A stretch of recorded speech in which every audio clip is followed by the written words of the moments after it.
લગ્ન પ્રસંગોમાં રસોઈયા બનાવીને એવું જ આજે આપણે બાફેલા બટેટાનું રસાવાળું શાક બનાવીને તૈયાર કરી લઈશું, જે એકદમ ચટપટું અને ફ્લેવરફુલ બનશે.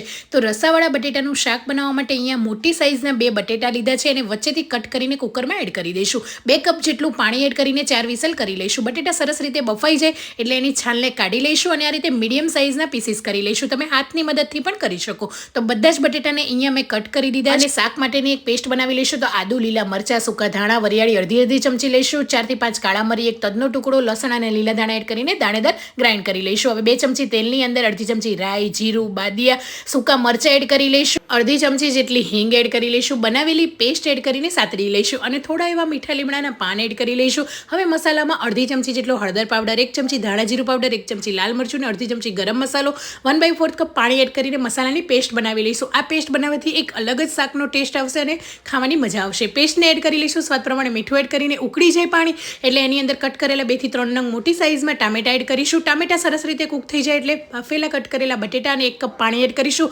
ગોળનો ટુકડો, 1 ચમચી જેટલી કસૂરી મેથી અને આંબલીનો પલ્પ. આંબલીના પલ્પની જગ્યાએ આમચૂર પાવડર કે લીંબુનો રસ એડ કરી શકો. સરસ રીતે શાક તૈયાર થઈ ગયું છે. ગેસની ફ્લેમ બંધ કરીને લીલા સમારેલા ધાણા એડ કરીને ગરમા ગરમ સર્વ કરીશું. તો તમે પણ ટ્રાય કરો. Thank you.